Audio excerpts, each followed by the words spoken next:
And I realized the first time I felt nothing. We would be bouncing up and down on people's chests trying to revive them until most of the time of death would be called. I'd become a doctor because I wanted to help people, but very quickly I found myself coming home and crying every single night. I felt that we were patching people up. We didn't have the time, the resources to be able to educate them so they could actually make some real meaningful changes at home to their lifestyles. In the midst of all this awful stress I was experiencing, I also started looking at my own health differently. We tried stimulant laxatives, probiotics, elimination diets. We never discussed my story. That mind-body connection wasn't part of the work. 2 patients could come in, same disease state, and yet one could go home very quickly and another could stay in for months and months. I can't consider someone's health journey without knowing their story. We're going to be inviting people to share their own healing stories, to inspire you and to give you hope for your own health journey. Hi, my name is Dr. Anna Forbes. I'm an integrative medicine doctor and founder of the Forbes Clinic of Integrative Medicine. I've been a doctor for 20 years. I'm the medical director of the Hale Clinic on Harley Street, London. I'm making this podcast because I am in the really privileged position to be able to hear people's amazing stories on a daily basis. Patients come to me, they tell me their whole story right from when they were born. So where things started for them, where they've ended up, and then I get to hold their hand through that journey of healing and recovery. When people are diagnosed with a condition, when people have a health problem, they go online normally, they research it, and they're told about all the awful things that could happen with this condition. And it can send people into fear, send people into a panic. So this spiral of doom and gloom is there. The purpose of what we're doing here in this podcast is to show you an alternative view. That actually, maybe there are other ways of looking at this. Maybe healing is possible for some people. So we're going to be inviting on lots of different types of people to be able to share their own healing stories, the conditions they've had, and what has worked for them and what hasn't worked for them, to inspire you and to give you hope for your own health journey. When I first became a doctor, which was 2006, started on the wards as a junior doctor, as we all did, and we had the camaraderie and we were excited about being doctors. We'd worked hard to get to that stage. But very quickly, I found myself coming home and crying every single night.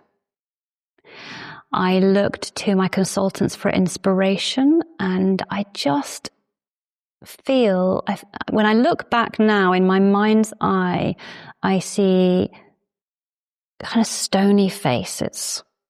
I see stern, expressionless faces all around me. There was of course, seriousness. It was hospital, but there was a detachment. And we were all just trying to do the right thing, trying to live up to what we had to live up to and be the doctor that we were expected to be. And patients talk to you. We were, mid-20s. And patients talk to you as if you should have all the answers, as if you're God. And of course, you don't feel like God. You've just qualified and you're still learning tons, and it's a lot to hold. So I would actually go home and cry every single night. I became increasingly miserable doing that job. I actually felt that I'd become a doctor because I wanted to help people. And it sounds like a cliche, but it's true. And I felt like I wasn't helping anyone. Not at that deeper level. It was just about ticking boxes, going through the motions, and drug prescriptions, some investigative work, which was interesting, but then drug prescriptions and then sending people home. It was just something about it that just didn't resonate with me. I was quite an empathic, sensitive person, and it just wasn't resonating. And I would come home miserable every single night. And then at about 3 months into it, so we would, as junior doctors, we're the ones that had the crash bleeps. We would rotate all the time. We would do 7 nights in a row, 7 days in a row, weekends. And when you're on call like that, you had the crash bleep. So when there's a cardiac arrest, your bleep goes off and you all go running. And it's pretty shocking. You know, the first time you do that, it's really shocking and you feel completely out of your depth. And actually, my very first crash was horrific. It was just really unfortunate. It was my first cardiac arrest. It was an alcoholic that presented to A&E, and he had ruptured esophageal varices, which would just completely erupt from the mouth. There's blood just spurting up towards the ceiling. So it was a really shocking scene to arrive to as a newly qualified doctor. So the thing that struck me when we were carrying this bleep is there was never any time to decompress, to debrief, because most of the time patients would die, the cardiac arrest. So we would be bouncing up and down on people's chests, trying to revive them until most of the time of death would be called. And then your bleep's gone off several times in that same period. So you rush to the phone, answer the bleep to the next problem, the next problem, the next problem. There's no time to process the fact that you've just tried to revive someone from death. And so I'll never forget the moment when, in a way, I became a fully fledged doctor. That's how I see it. At about 3 months, we had just been working on a little old lady, and time of death was called, and I rushed to the phone to answer my bleep as always, and I realized the first time I felt nothing. I had just completely switched off. I had learned to detach, and then I stopped crying every night after work. So the sensitive, empathic person who had wanted to become a doctor to help people, for me, I had to dehumanize to cope in that setting. And that really, really bothered me. So that was one aspect.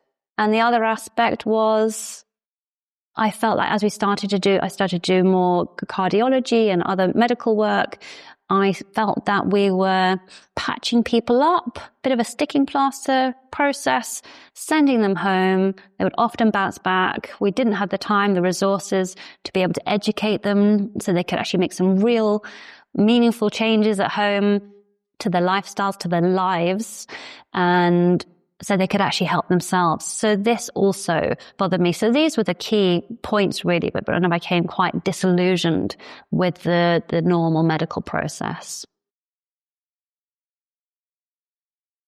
So this was obviously a conundrum to me, and I didn't have the solution. There was a moment I was working at Adam Brooks Hospital, which is a very prestigious, a very large tertiary referral center hospital with a lot of big brains in it. And I was working in the hepatobiliary unit, which is liver and gallbladders surgery. And basically most of this, the most sick patients, the most unwell patients in the hospital largely were there.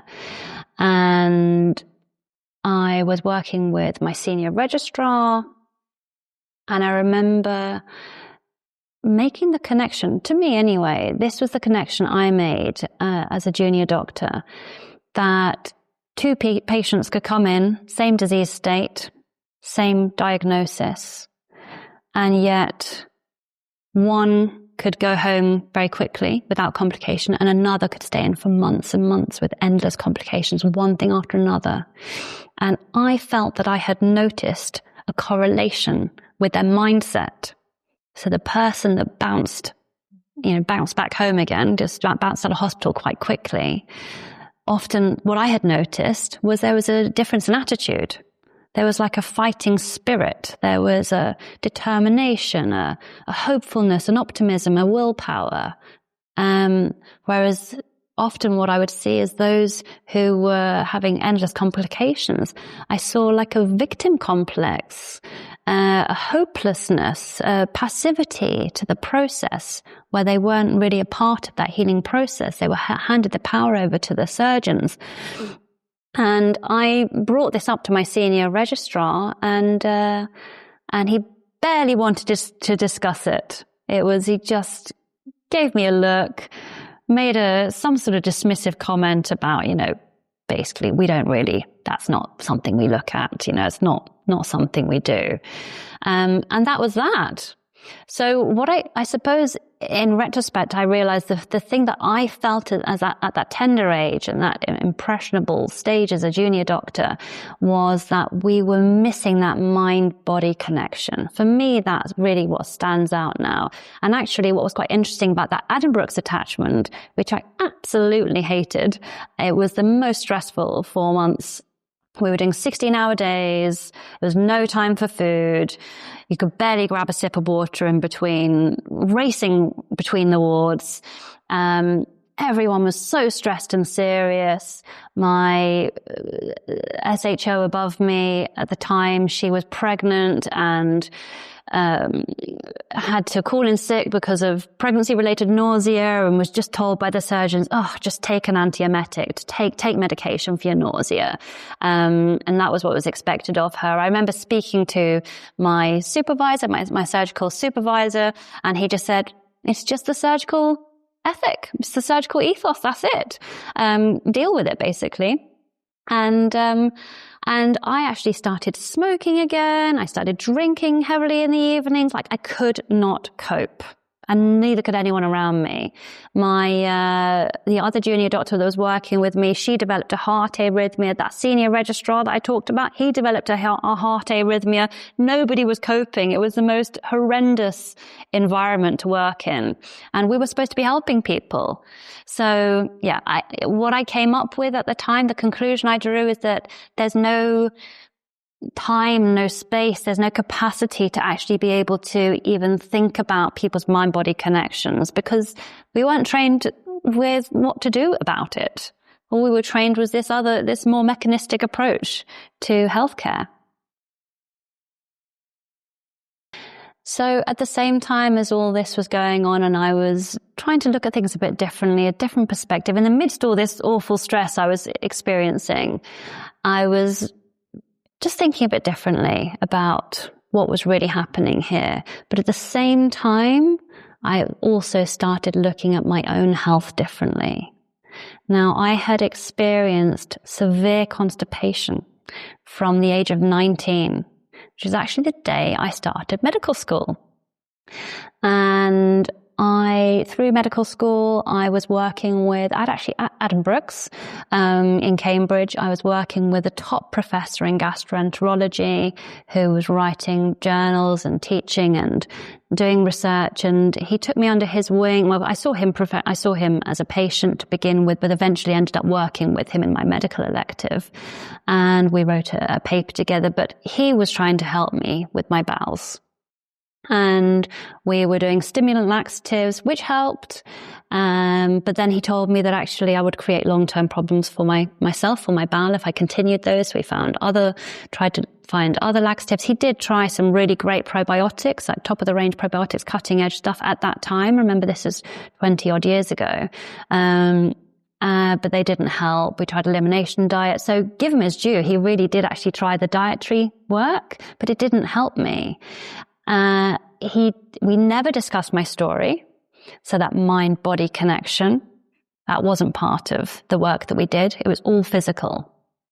And now, for me, particularly given what I do in my work, it's just such a massive part of it. For me, I can't consider someone's health journey without knowing their story, that their psycho-emotional story is really, really, really important.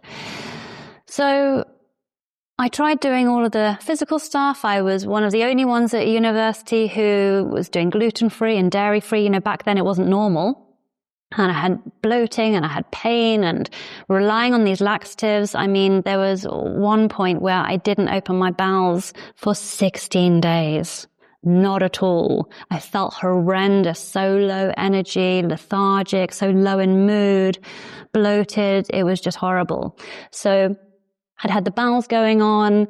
I had a period of low mood, mild to moderate depression, actually, for about 3 months in early university, mid-university, I would say.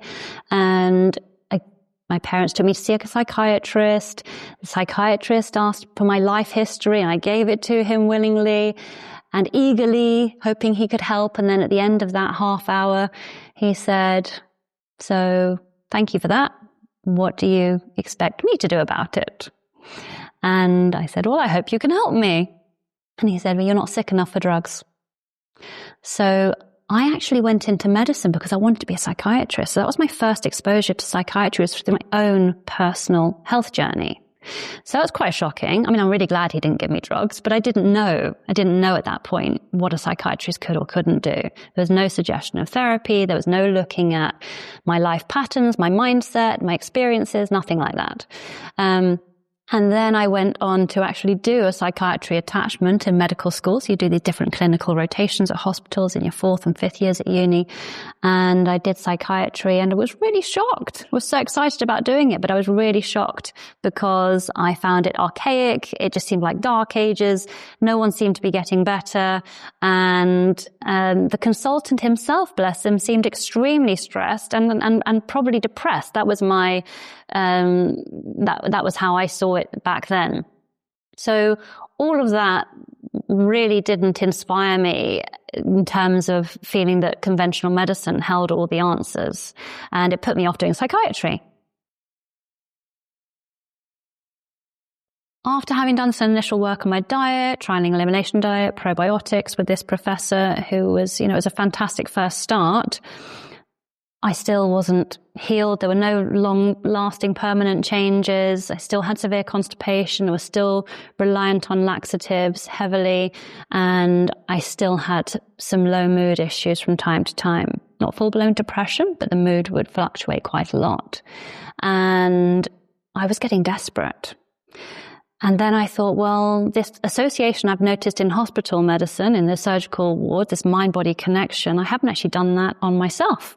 So I started a therapeutic journey, a journey of therapy for myself. And I started exploring my past, and I started exploring my present. So what I mean by that is actually the way that I think, the way I was talking to myself, my inner language. I had a strong inner critic. I was actually very negative. I had started learning some things about positive psychology in my early 20s. And whilst I found it really interesting, I couldn't grasp it. I couldn't resonate with it. I remember in the book I was reading, he said, gain pleasure when and appreciate a small bird on a hedge. I was about 20 or something, and I thought, this little bird's not going to make me happy. I just didn't get it, But actually I found through the process later on when I was doing this changing limiting beliefs work, which was this therapy that I came to, it made me cycle back to that positive psychology that I had learned. There's an interesting concept within integrative medicine, which is really fundamental to the whole of integrative medicine. If you can picture a person in a little sailing boat, and they are approaching an iceberg, okay? They can't cross, they can't pass because this iceberg is sticking out the water. Now we can see the iceberg as the disease state.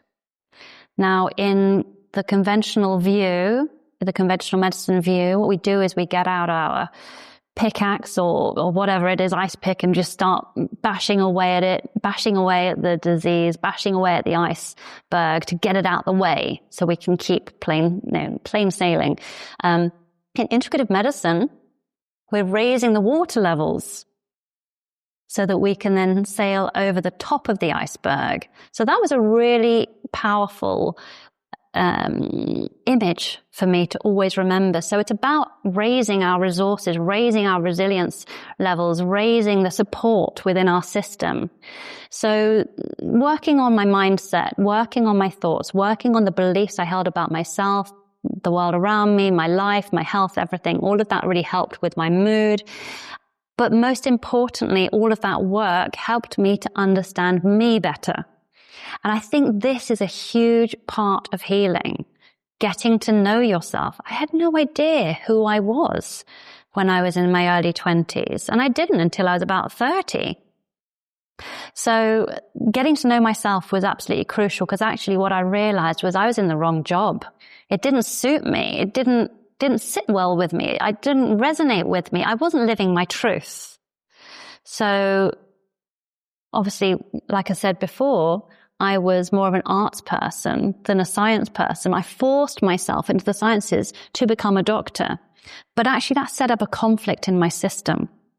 So for me, being within integrative medicine, this plays to my strengths. This suits me a lot better. And I get to work with people's journeys, their stories, what makes them them, help them to understand what makes them tick, what helps them to find their truth. Because actually living authentically is so, so key. So for me, a big part of the constipation story was actually having this constant internal conflict. I wasn't living my truth. So that then combined with working on the dietary approach. So when my son came along, my first child, he had gut issues because I hadn't sorted out my gut issues still. He had severe reflux, and I started a dietary approach for him. I learned about gut and psychology syndrome, did the GAPS diet for me and for him, and I noticed my mood really improved.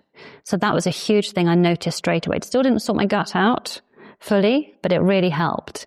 And his gut symptoms dramatically improved as well. So we didn't do any of the drugs. We just changed the diet. For me, changing from laxatives to nutritional supplements was an absolute game changer. Vitamin C and magnesium combination, it enabled me to get rid of all the laxatives that I was using, and it felt so good. The bloating went, I had the regularity every day. You weren't feeling like you're being stimulated, your gut in a stimulated state all the time, contracting. It just felt really normal and easy. So that was just such an intense relief. And then through doing the gut and psychology syndrome, the GAPS diet, you use all the bone broths, you use all the slow-cooked meats, the well-cooked vegetables. It's easy on the digestive system, and you actually start to heal the gut lining. So that really helps. So we're actually working on improving the function. And then as time goes on, I did more on the nutrition and the functional medicine side of things. So then I actually did gut tests, stool tests as well. Saw my digestive enzymes were low, stomach acid was low, had some gut dysbiosis, did an antimicrobial herbal protocol. Took digestive enzymes, stomach acids, supplements, probiotics, and really saw, the enzyme made a massive difference to me. So I could see in black and white through the test results why I had been struggling so much. But even though it was the nutrition that could really help improve the symptoms, actually the root cause, the precipitating factors were more that mind-body factor. So this is what has really fascinated me over the years, is seeing how even though we can identify a strong mind-body connection, and you couldn't get more of an obvious situation than mine. The day I started medical school, I could not open my bowels. So a very, very clear-cut precipitating factor. But actually, we can work on the physical to really improve things, because the psycho-emotional journey, it's a journey. It's not an overnight fix. It can take years of awareness, raising awareness and understanding and applying what you're learning, because adjusting our conditioning is no mean feat. It's a big thing, and it can take a long time. So we work on the physical at the same time.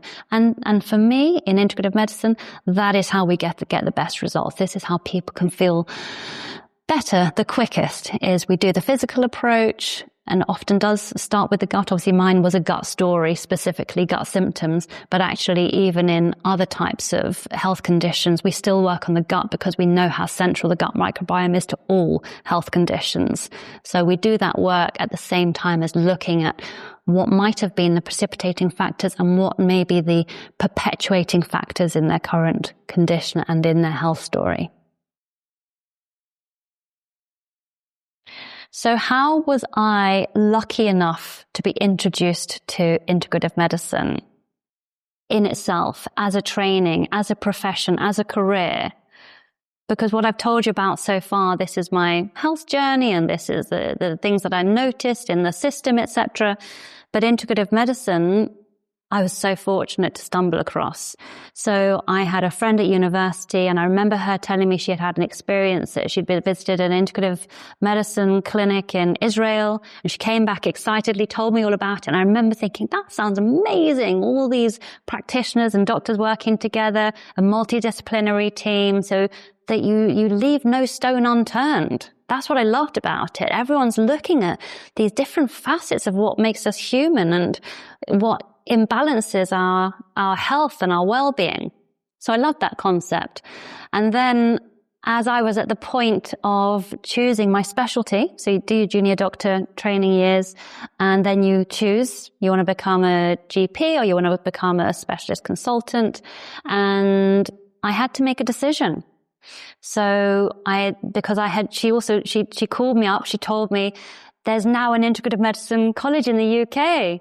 So I had to make a decision at that point. Am I going to do my GP training or am I going to do my integrative medicine training? I knew I wanted children. You can't do everything. I knew I didn't have time to do everything. So, of course, I chose the integrative medicine. After speaking to other integrative medicine doctors, and I was so fortunate. It was an absolute game changer for me. It was a 2-year postgraduate diploma, part residential, part home learning. I was with other doctors, nurses, pharmacists, all medical professionals, and all wanting to explore these other ways of healing. So I went there. This was still in my mid-20s. And I was interested in the psychology aspect. I was interested in the nutrition aspect. But what was new to me was the concept of energy medicine. I had no concept of this, let alone spirituality.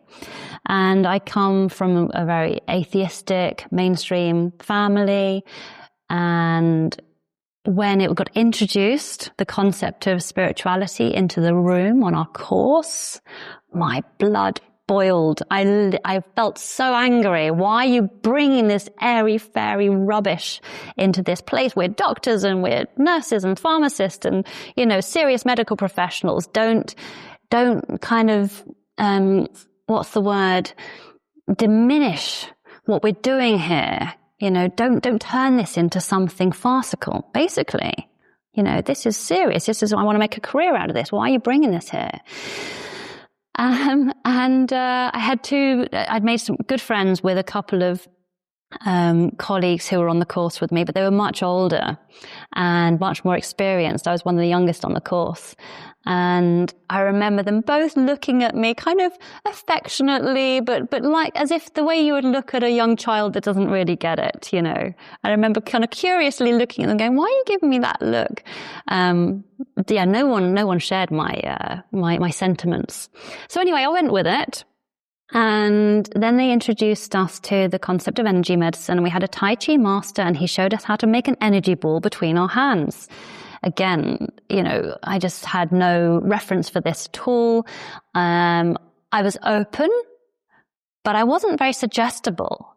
So I was expecting, I'd be the first to say, no, it doesn't work, can't do it. Don't believe this.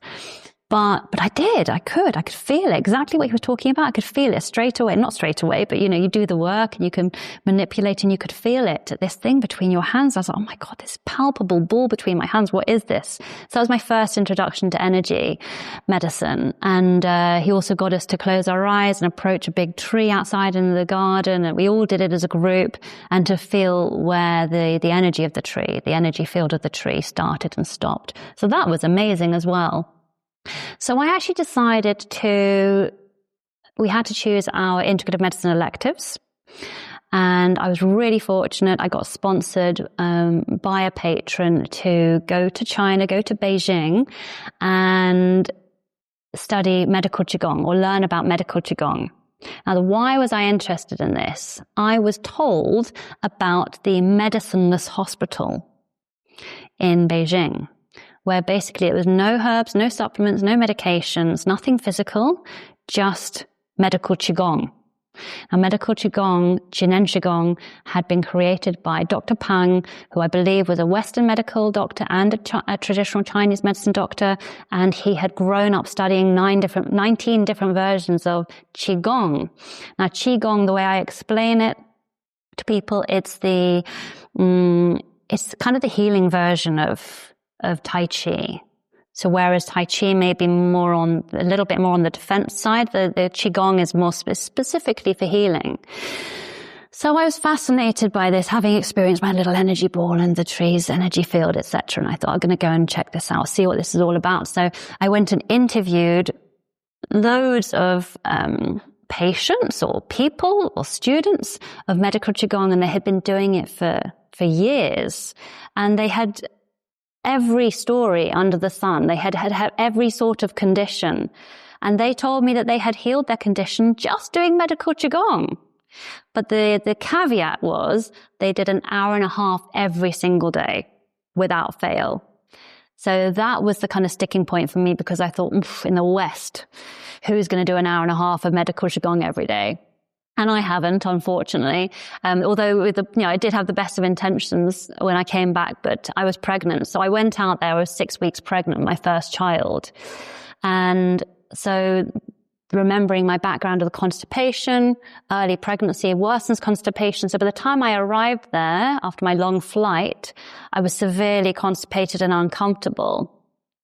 And the Qigong master, the practitioner, my teacher, he sat with me for 10 minutes, maybe 15 minutes, and just moved his hands around my abdomen, didn't touch my abdomen, just moved it around. I don't know what he was doing, but he was doing his medical Qigong.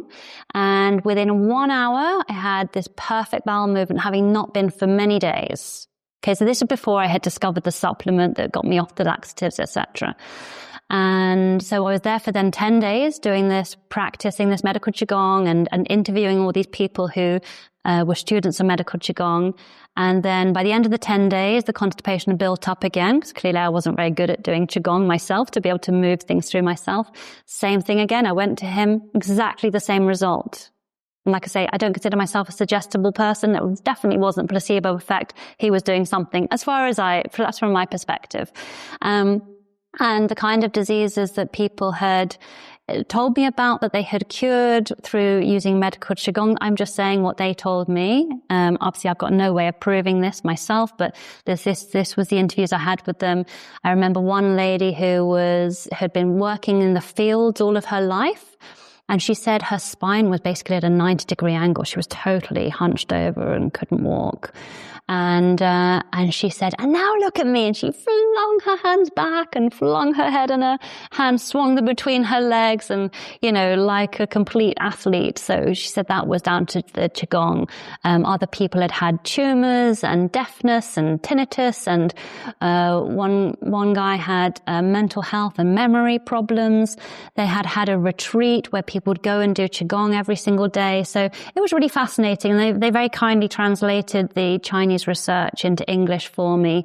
And they had a lot of different data that they had collected over the years. So it was certainly enough to pique my interest at the very least. So I felt that I understood something about energy medicine following that.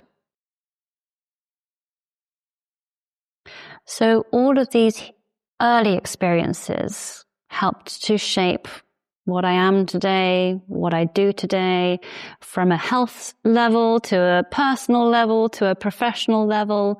And what I really feel that it gave me in those early years was a different perspective. And for me, I feel that I have seen that there is so much more to medicine and health than what we know. And there's so much that we don't know. There were thousands of years worth of experience within health and medicine before Western medicine came along. And I'm not saying it was all correct at all, but everything that we're doing isn't all correct either in conventional medicine, in modern Western medicine. So I feel we should be looking and exploring all these different modalities, not just kicking out everything that came before us. Instead, just looking and seeing how we could be seeing it differently. In other countries, other traditions, there are different ways of approaching health, healthcare, healing, and we need to be explorers. We need to be adventurers. We need to be curious. We need to be open-minded and actually learn to explore within, because actually we are our own best teacher. We always say within integrative medicine, all the answers are within you. It's just we have to learn how to listen. So the body is always communicating. And again, in integrative medicine, we see it as the body giving us messages, the body communicating what it is we need to see, what we need to understand, what we need to learn. We see the illness process as a learning experience. And an important message within integrative medicine is that we can consider it as having a meaning to illness. It's not just pot luck. There is a reason. We may not always find the reason, but we can explore and we can ask the right questions. And the most important thing is that we do that for ourselves. So if you or anyone that you know feels that they have an amazing story to share with the world, to inspire, to give hope and inspiration to people that are going through a health challenge, to show them that actually maybe there is something they could be doing for themselves. Maybe there is another way for them to explore.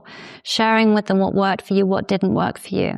This isn't health advice that we're giving. We're just sharing stories because actually it might be really helpful for someone else. So please send an email in if you are interested or you know anyone that could be interested to the email linked below.